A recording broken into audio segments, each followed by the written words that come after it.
Well, hey there, friend. Thanks for joining me for another episode of the podcast. I get to once again thank Facebook for introducing me to the amazing Andrea Singletary, and I get to introduce her to you today. Andrea is a wife, a mama of two littles, as well as a life and business coach for mompreneurs. She has her own podcast called Mama Turned Mompreneur, and on the podcast, she talks about all things motherhood and business life. Her biggest passion is helping other mamas build a business that fits their current season of life because let's be honest, life as a mom is ever changing, and she helps them find what aligns with them, and that is key. She takes pride in helping all of her clients succeed and grow their clientele off social media through podcasting and several other strategies that we're actually going to dig into some of them today so that they can spend less time on their phones and more time with their babies. So buckle up because there is so much goodness, so many nuggets, and I can almost guarantee you that no matter what phase of life you're in, there will be some implementable, actionable takeaways that you will be able to use right from this podcast episode. Let's get after it. Truth time. When's the last time you raised your hands for a swift kick in the pants? Well, I'm the no-nonsense type friend who's going to tell you when you have food in your teeth. So let's get right to it. This is your infusion of sacred and secular, calling you higher into who God created you to be, how intimately faith applies to every part of your life, and how you can live that faith walk every single day in the marketplace. I've felt the tension of separation of church and state. I've been one of a few women at a table of men for decades, and I've stood my ground. Are you ready to do the same? These tools, resources, and interviews are meant to do just that. I'm Jan Touchberry, and it's time to share her faith at work. Friends, welcome back to the podcast today. I get to introduce you to someone that I think her content is going to really strike a chord with some of you. I know that the minute I read some of the things that she wanted to talk about with us on the podcast today, I'm like, yes, and yes, and yes. Yes, please. So, meet my friend Andrea. You heard a little bit about her in the intro, but Andrea, thank you so much for being here. And I am just so excited to have this conversation. Can you just tell people a little bit about you and your business and your family and all the things? Yeah. So again, I'm Andrea Singletary. I'm a wife, a mama of two. I have a 4-year-old and a 2-year-old. They definitely keep me busy. And I am a life and business coach for moms. And specifically, I support my clients with building a business off socials and really looking at setting their businesses up in a way to fit their current season of life. So that's a little bit about me. I'm also the host of the Mama Turn Mompreneur podcast, which is one of my strategies for getting visible and growing my business outside of social media. That is so fantastic. So, we're going to link all of Andrea's stuff in the show notes. And I apologize in advance for saying your name wrong at the beginning. No worries. Yeah, it probably happens a lot, right? It does. I know, I get that. I mean, Jan's a little hard to mess up, but you would be surprised at how many people call me Jane. I'm like, there's no E. What's going on? I don't know. Anyway, so Andre and I are going to talk about lots of things today, but chiefly building a business off of social media because y'all know for a hot minute that everybody that builds a business has been told, has been inundated with the need, in air quotes, need to use social media to attract your ideal client and to build your business. And I mean, I've been in the digital space for over a decade and have been almost conditioned that you have to have social media in order to have a thriving business. But my understanding is that you teach women how to build their businesses off of social media. So, are you on social at all? I am on socials, but honestly, it's like an afterthought for me. Wow. Yeah, so how my marketing and sales and visibility, how what I focus on, I start with my podcast. Like that is the top of my funnel for me. That's where I truly attract my people, my dream clients. And then I get them over on my email list and nurture them more, build those connections and everything. But I literally just use Instagram for like DM conversations. Like I will post on the feed every now and then, but not consistently. Like this week, I haven't posted to my feed at all. And it hasn't hurt anything. I'm actually in the middle of a launch right now of a new offer, and I'm making sales daily without relying on social media. So That's so awesome. yeah. So it really took some time to get to this point because, like you said, all of us were conditioned to believe that we have to have social media. Like you won't be seen as a legitimate business without it. But the Right. reality, especially going into 2024, people are so burnt out from social media, not just business owners, but consumers as well, you know. Absolutely. And so, really looking at what are other ways that you can connect with your people? How else are they consuming content? So, Mm, like looking at podcasting, YouTube, blogging, different avenues, you don't have to rely on social media. that's so fantastic. So tell me what types of, I assume that your audience is mostly moms. Yeah. Yes. So tell me what types of business owners you really work with as mompreneurs. Like, what's the breadth of their businesses? It varies. I have some clients that are like doulas or in like the Okay. fertility space. I have clients that are in the education space, so like supporting teachers and whatnot. I have clients who do web design, like different service providers. So it does vary, Okay. but none of them are essentially like product-based businesses. Hmm. I mean, I do have one client, she has a TPT shop, but I wouldn't necessarily consider that like a product base because it's all like digital downloads and everything. But Sure. yeah, that's kind of like the range of the clients I work with. Okay. And would you say that that just as a for instance, you mentioned that most of your clients are not product based. Do you believe that product based businesses need to be on social media, or even product based businesses really can back away from that method of growing their businesses these days? I do think for product-based businesses, having that social media presence does help, Mhm. just because it's like a lot of visuals involved and different things like that.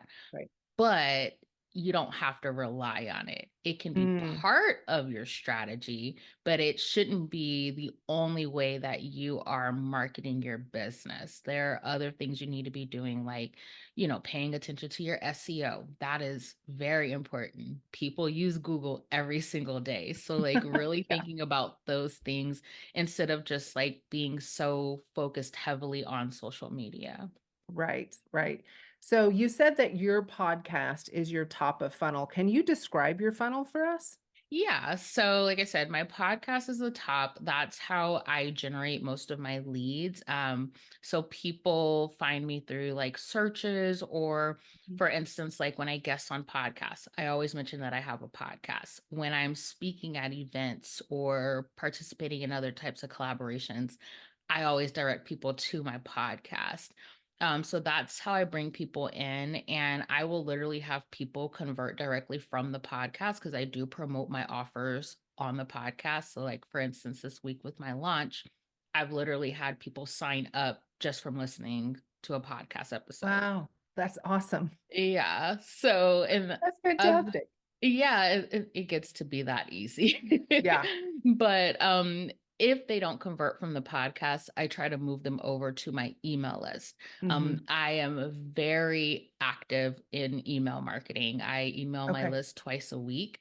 Oh, I wow. have, yeah, I love email marketing, but my community, they love it as well. They are very engaged. I have, pretty good open rates and click rates and everything. And so if they don't convert from the podcast, they convert from my email list. So That's that's great. essentially it. how I nurture and convert like my system and everything like that. That's fantastic. So are you on YouTube or Pinterest or any of those other search engines or no? So I am on Pinterest. So I Okay. do Pinterest primarily for my podcast. So I'll do Mhm. like 2 pins per episode. I eventually am going to outsource that so I can increase it because I am seeing traction from it. But I know Oh, if I good. pin more, I would see even more traction. And then as far as YouTube, so not as far as like video wise, but I do have it set up where my episodes are posted to YouTube. I just have like the thumbnail and the audio plays. And I do that more so because one, Google Podcasts went away. And Sure. so you kind of lose that audience there. Hmm. So a lot of people have kind of like gravitated over to YouTube. So I do get listens there, but it's more so even just for the searchability purposes. So Yeah. people may find me through YouTube, but they'll come over and listen either on like Spotify or Apple. That's fantastic. Oh my gosh, that's so good. I love the fact that you have such a simple marketing funnel and it's so clear to you. Hmm. So clear. I think marketing funnels can have a tendency to get so convoluted when we think we have to add all the pieces, and it does not have to be that way. Clearly, it does not have to be that way. So, talk to me a little bit about your email marketing strategy because 2 times a week, I know that there are some people, self included, who just heard that and went, "Oh, really? Twice a week? Hmm. Do I have to do that? Is that necessary?" And no, it's not necessary, but you clearly love that part of the strategy in your particular marketing funnel. So talk to me about email and why you love it so much. So, what I love about email is that I know each week I am ending up in my people's inbox. I know they're reading my emails. With Mhm. social media, I don't know if people are actually Right. looking at it. Like, Uh-huh. unless somebody is liking it or they actually Right. comment or respond to a story, I don't really know what's going on there.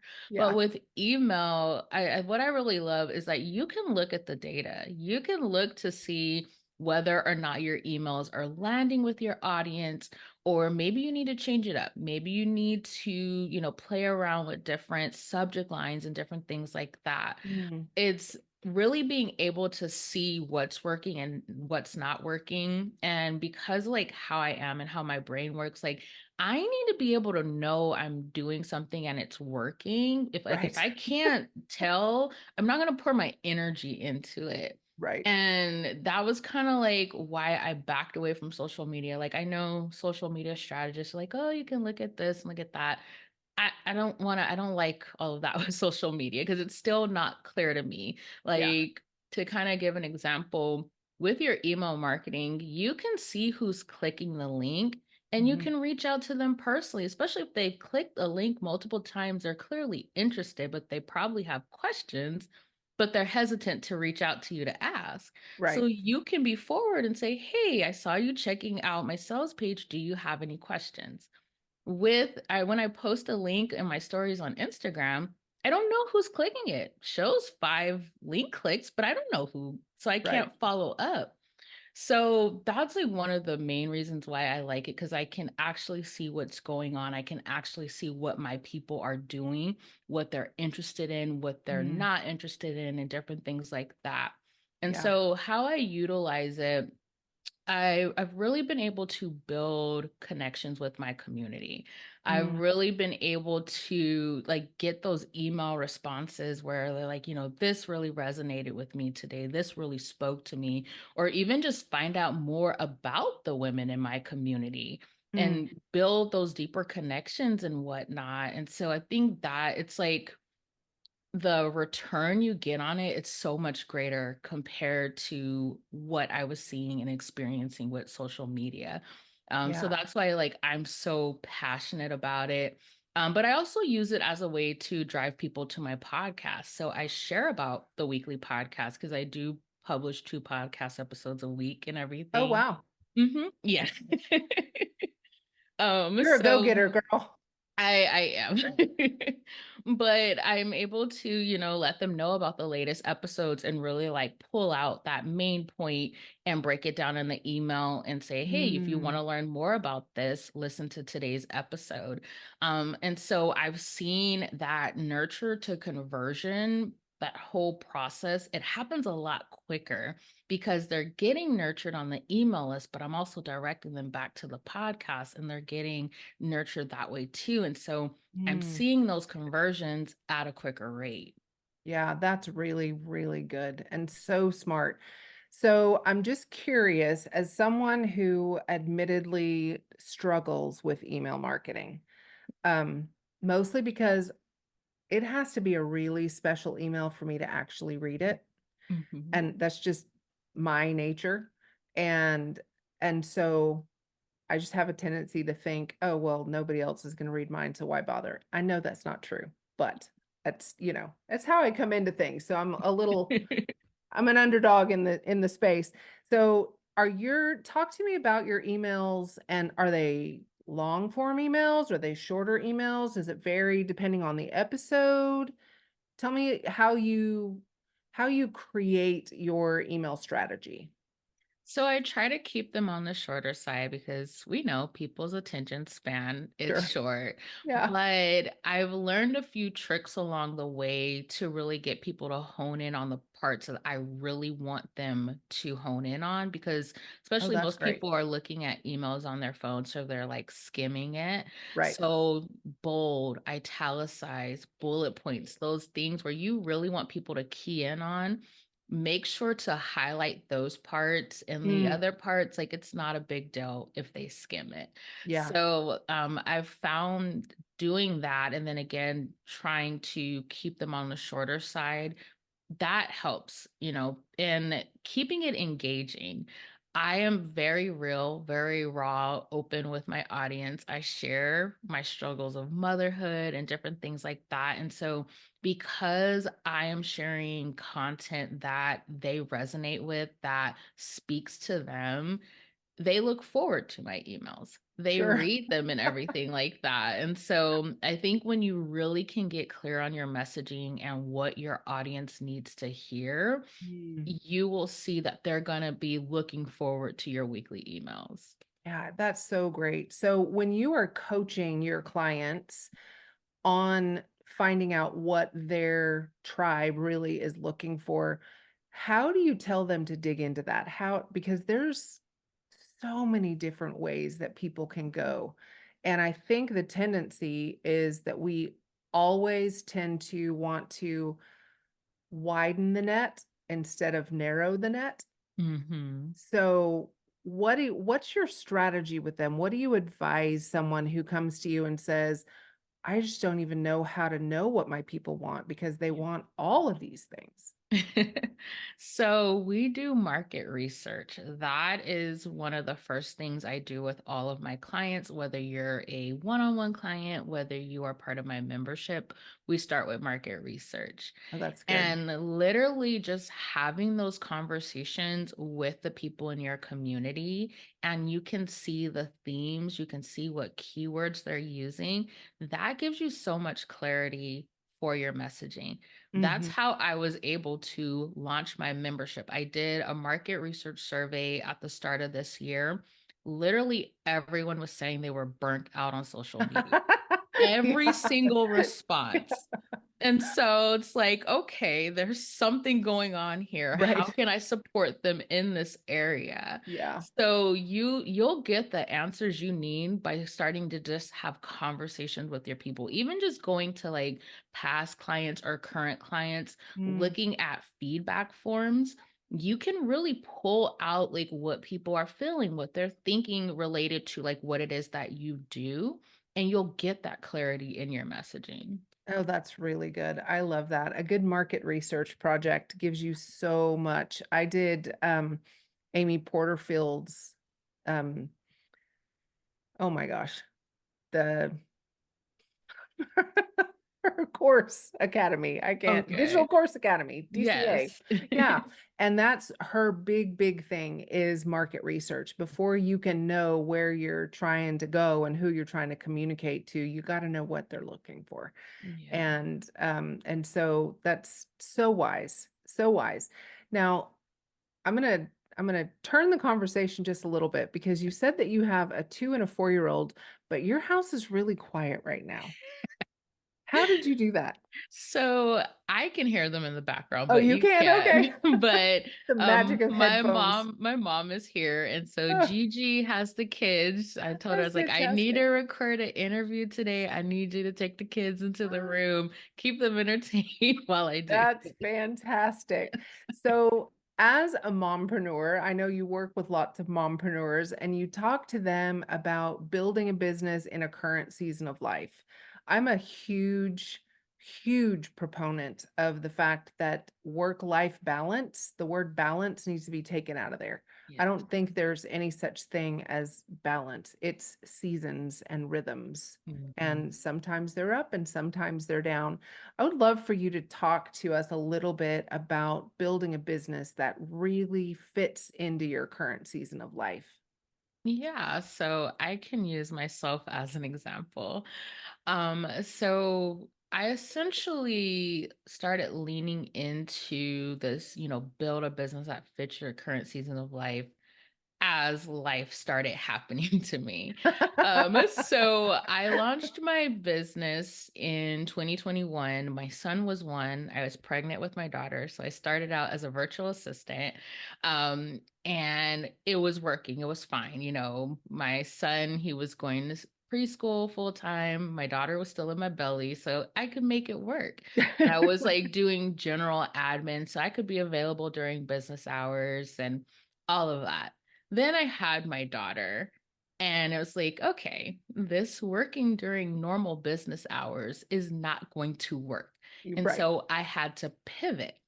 And I decided to niche down into podcast management because it gave me more flexibility. I could Oh, be yeah. editing a podcast episode at 2 in the morning when my daughter's up nursing.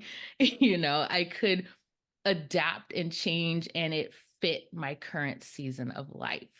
Yep. Then last year, 2023, so October 2023, my daughter had a seizure. Oh, November no. 2023, my son was diagnosed with autism. So Oh, life wow. was lifing.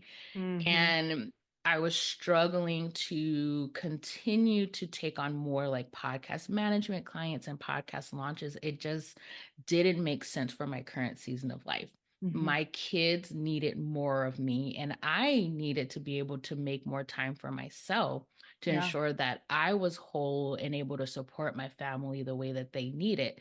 And so that's when I made the decision to pivot into coaching because it gave me more of the flexibility that I needed in Mm. that season of life. So Hmm. that's essentially what I'm talking about, being able to adapt and adjust your business to meet you and your family's needs, to still be able to build a successful business, Sure. but not have it infringe upon your family, so to speak. So you can still show up and be the mom, the wife, the woman that you want to be and navigate it both. And so sometimes that may look like pouring more into your family and stepping back a little bit in your business. Yeah. Sometimes you're in seasons where you can pour more into the business because the kids are more independent and different things like that. But being able to kind of like you're saying, those rhythms, being able to ebb and flow and not have life fall apart, not have your business fall apart. So that's what I'm talking about when it comes to like Mm. building a business that fits your current season of life. That's really great. So, is there a way that or advice that you would have for somebody that comes to you that says, "I have this idea for a business, and I want to make sure that the business that I create is nimble enough to be able to pivot during those seasons of life. So I don't want to pigeonhole myself so much that I can't shift if I need to shift. Is there advice that you would give to somebody to build a nimble business? I think it's more so about mindset. you Mm, literally can make whatever shifts you want to make in your business because you're the CEO. You get right. to decide. And I know it can be scary, especially when you're making pivots because you're wondering, like, oh, what are people going to think? They're going to Mhm. think I'm inconsistent. Right. But you can't look at it that way. I think the beautiful thing about being an entrepreneur is that you can literally do different things. Like you have that freedom to choose and decide and change and different things like that. And so I think just having that mindset shift that makes a world of a difference. Yeah, that's really, really good. Really good. So, what are your tips and tricks to optimize that the work time that a busy mom would have would because I know that you deal with that as a mom Yes. of two littles. So, Yeah. what does optimizing your work life in those nooks and crannies of time look like? How do you coach women in that space?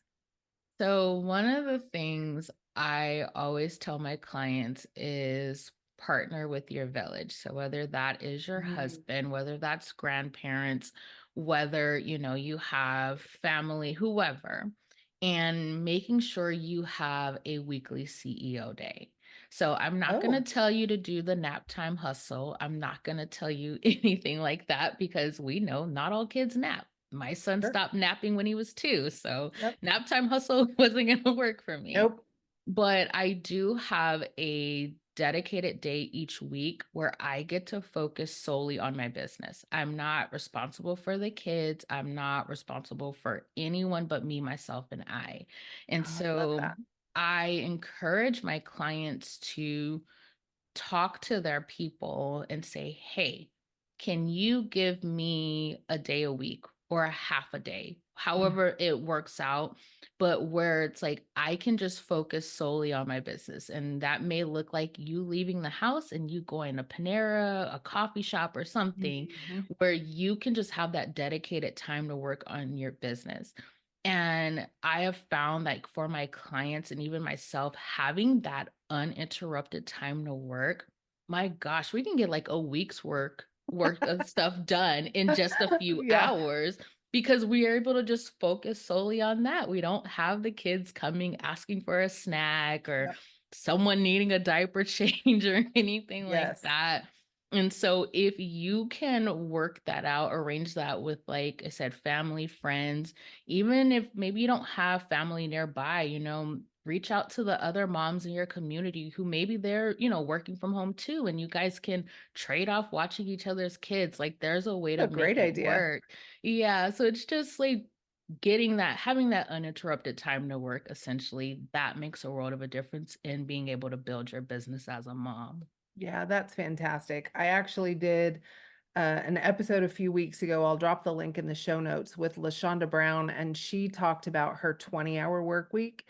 And Mhm. she talked about that deep, focused work.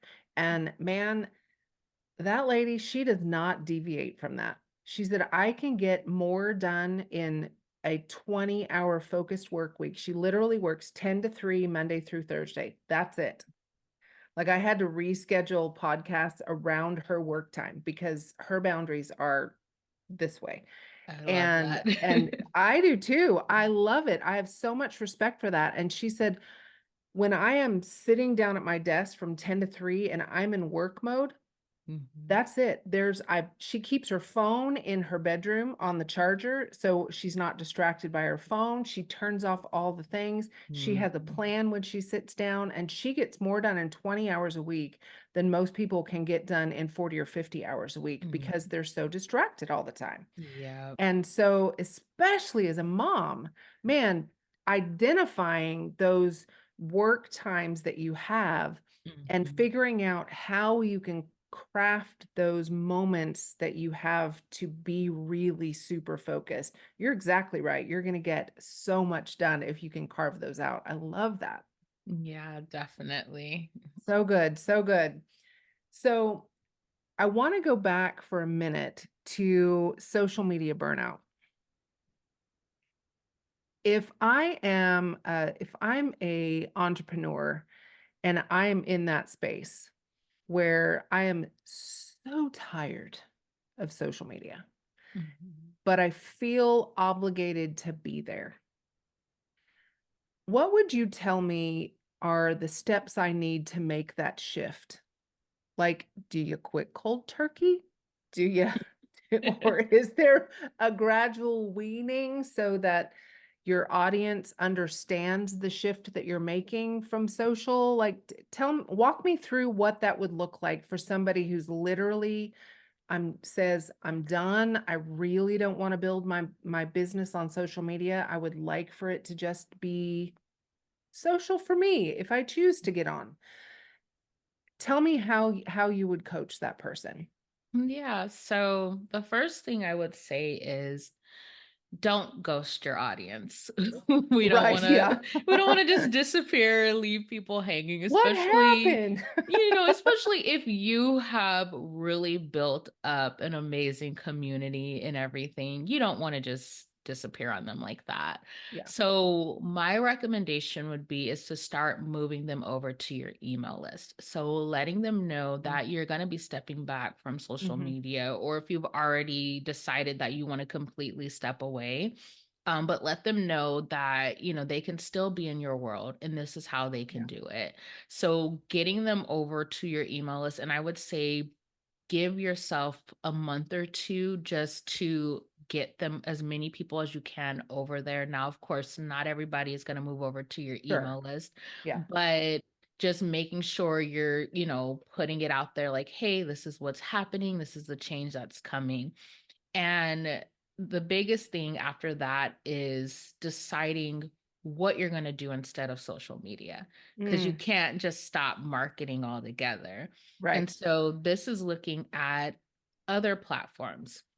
You have podcasting. Even if you don't want to start your own podcast, you can guest on podcasts. mhm, You have other types of collaborations like speaking at virtual summits, speaking at networking events, speaking in front of private communities.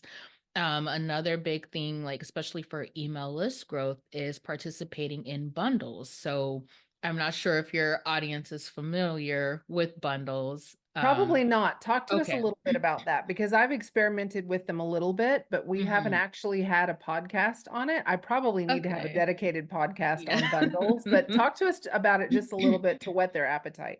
Yeah. So bundles are essentially you are coming together with a number of other business owners. I mean, I've seen over 200 people contribute, but you are offering a high value resource. And so essentially, you guys are getting in front of each other's audiences. And so the people who sign up for the bundle, they get to decide which offers they want to sign up for. And so a big part of that is just having that clear messaging, making sure you're calling in those right fit people. But Mm. I mean, I've used bundles to grow my email list to over 1,000 within a few months. Like Wow, that's awesome.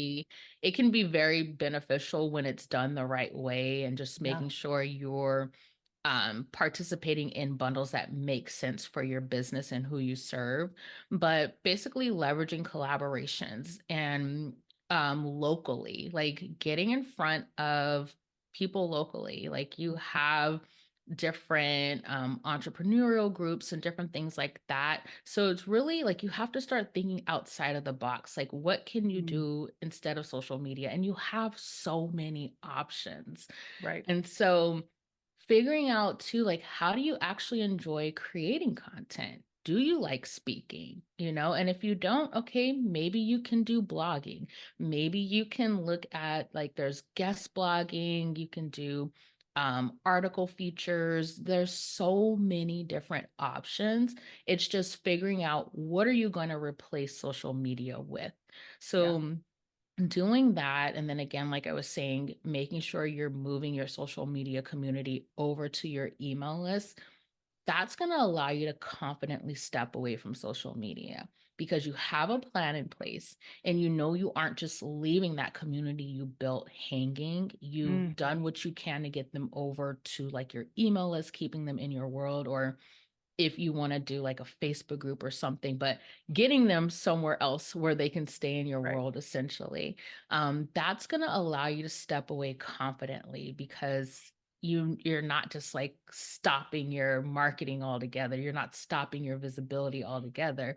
You're just doing it in a different way. That's good. That's so good. I love that. So, are there different places that you would tell people to go to look for those collaborations? Like, I know we met in a podcast group, Yeah. and I mean, so great that Mhm. those are there. I'm assuming there's a bundle group or a speaking group. I mean, I think Facebook groups, I've said it before on this podcast. I think groups are probably the one thing that Facebook does really well, Yes. are those communities and the connections that you can make there. So are Facebook groups the main way that you would tell people to go find the connections, or are there other ways? So definitely there's different Facebook groups. Like there's even Facebook groups specifically for like bundles and Mhm. speaking engagements and stuff like that. But also just reaching out to your network, letting people know what you want to do, Oh, that that's you're great. wanting to, speak at conferences, that you're wanting to guest on podcasts and everything. And they can refer you to different ones. I've literally different collaborations I've done. It's usually have been like through referral. Like someone would say, "Hey, you should reach out to Andrea. She'll be a great fit for this collaboration." And I That's get that great. email inviting me to collaborate and everything. So just letting your network know what you're doing. And then for podcast guesting, you can even just go and search like Apple or Spotify for like podcasts with audiences that you serve, Mm. and 9 times out of 10, the host will have like the application available on their website. If they don't, you can search for an email so you can send an email pitch. So those are like different ways you can look for collaboration opportunities. Oh, that's great. Such a great um and that's such practical things that people Yeah. can take right now and actually implement into their business. And I love me some practical tips. Thank you very much for that. I really Yes, appreciate I that. keep it practical over here. Well, with a 2 and a 4-year-old, you don't have time for anything but practical. Right? So you're talking to us about the fact that you're in the middle of a launch. I think people on this podcast are going to be very interested in what you're launching, because I know I am. I need to get the information. So talk to us about this launch, because it's like it's fire, y'all. Get ready. So yes, I have launched a membership. It's called the Social Media Detox Club, and it's all about building a visibility strategy that fits your current season of life. I And love it. so in this membership, I call it a peer-led visibility mastermind because although I am supporting you with getting visible, the women inside have different areas of expertise. And so Oh, you're getting wow. their support, you're getting their insight to really elevate your visibility. I have, for instance, there's like a sales and marketing expert in there. We have a web design expert and just women in different niches. And so getting that support in that community, that's a huge part of it. But each month I provide you with a visibility plan. So you know each month what you need to do in order to get visible. And then I find the collaboration opportunities for you. So I have a visibility and collaboration directory that I Oh, update wow. weekly, where all you have to do is go in and look and see, because I include a description like who would be an ideal collaborator for it. And if you see that you're a good fit, you just click the link and you apply. That's So so great. I I love give that. you yeah, I give you everything you need. But also I give you that feedback, Mhm.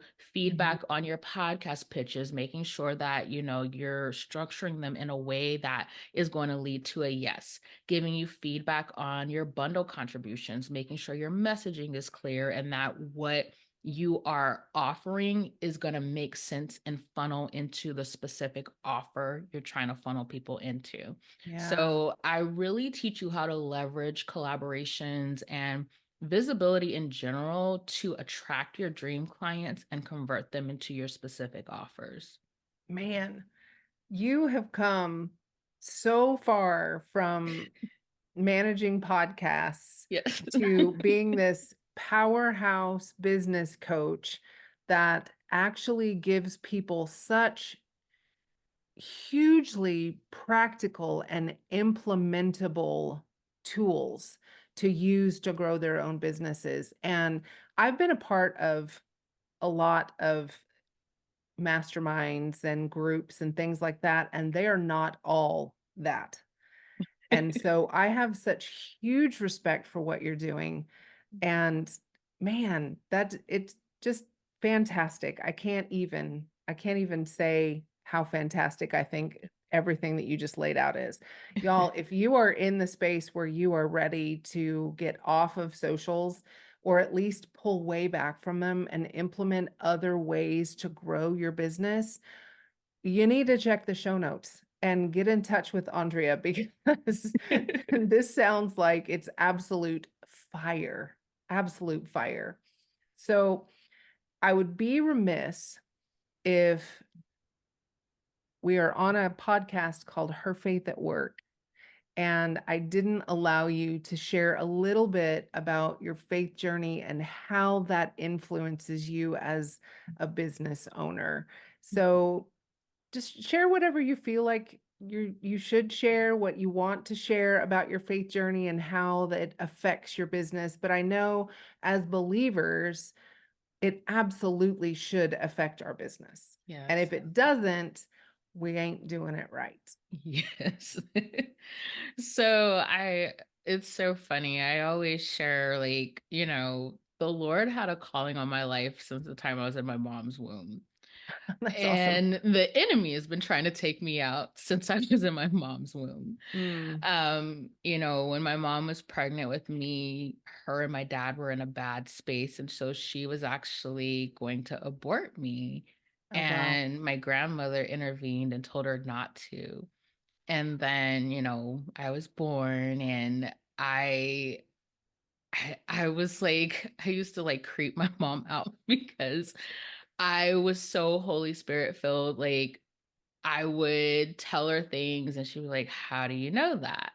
Even I remember she always tell a story of like one of her close friends was like, I want you to have Andrea to pray for my husband. And so like I like she didn't give specifics, but I was praying like that her husband would stop being greedy. And my mom told her, she was like, I don't know where she got that from, but and the woman was like, yes, he has a spirit of greed. Wow. Yeah. And How old were so you? I was like 5 or 6. Like Wow. so yeah, like that's what I'm saying. Like the Lord has had a calling on my life from day one. And the enemy has tried to take me out. When I was 12, I was diagnosed with lupus and Wow. navigating that. And Yeah. just I always say like I feel like I'm always in a Job season because it's just like constantly the enemy is attacking. But one thing I could say is that throughout everything I've endured, the Lord has kept me mentally, physically, emotionally. And so I really learned to just keep my eyes on him. Like Mm. even when like it came to launching this membership, he told me back in September 2023 to launch it. And I was like, "No, Lord, I'm not ready Mm. yet." But he kept nudging me. He kept nudging me. And so it got to this year where it's like, I need you to do this now, or I'm going to have someone else do it. And so I did it. And just really learning how to lean on him, but also like in my business, I see him as the CEO. Now, yes, sometimes I'm stubborn and I drag my feet on stuff, but I take everything before him. I cannot do anything in this business without his guidance because Yeah. I don't know what I'm doing. Like he knows. Truth. I Yeah. need his guidance and direction and everything. And so just taking everything before him, asking him like, okay, is this what you want me to do? Is this okay? Like, I'm not going to move until you tell me it's time to Mhm. move and Mhm. everything. So my faith is part of everything that I do, even just how I support my clients. Like, yes, I serve clients who aren't Christians, but I pray over every single one of them. Yeah. And so like I said, my faith is everything. My relationship with Jesus Christ is everything. Like I could not do this without the Lord, without the Lord's hand upon me and everything. So it's part of everything that I do. That's so awesome. I love that. And wow, what a story you have. I love that. I love how children are so in tune to the spirit. Mhm. And it breaks my heart that at some point the world disconnects them unless Yeah, their parents are super intentional to keep the environment safe where they can continue in that. And it feels to me like you have that safe environment for your kids because you still are connected in that way. And I just think that's beautiful. I think it's thank beautiful. you. Yeah. So I just want to thank you for your time today. Thank you for the wisdom that you have brought to this podcast, to these listeners. I know that there are people going, oh, there's a nugget, and there's a nugget, and there's a nugget. I always go back and listen to all the podcasts that I record with a notebook so that I can Mhm. capture all the things that I know I need to take action on. Yeah. And this one is full of them, full I of them. love that. So tell everybody how they can find you, and we'll be sure to drop all of those links in the show notes so you guys make sure you go check. Yes. So you can check me out on my podcast, Mama Turn Mompreneur. I talk about all things life and business as a mom, giving you strategies that are actually made for moms and make sense for your current season of life. You can check out my website, mamaturnmompreneur.com. And then although I'm not super active on Instagram, I am very responsive in my DMs. So if you want to send me a DM, just sharing your thoughts on this message or this podcast, I would love to hear from you. My handle is Mama Turn Mompreneur. So essentially, if you Google Mama Turn Mompreneur, you will find me. That's fantastic. So great. So great. Yes. Again, we'll drop all those links below. Thank you guys for listening to another episode of Her Faith at Work. We'll see you next time. Thanks for joining me for another episode of Her Faith at Work. If the Lord put someone on your heart that you think needs to hear this message today, will you just smash that share button? And if you haven't already followed the show, I would love for you to do that. Super extra points if you hop over to Apple Podcasts and leave us a review. That helps the algorithm pick us up and drop us right in the AirPods of people that need to hear what the Lord is saying to them today. I hope you'll come back for the next episode of Her Faith at Work. The podcast comes out every Wednesday. And if you look down in the show notes, I've even got a couple of free downloads for you that I think you will really enjoy. With that, have a great week. See you next time.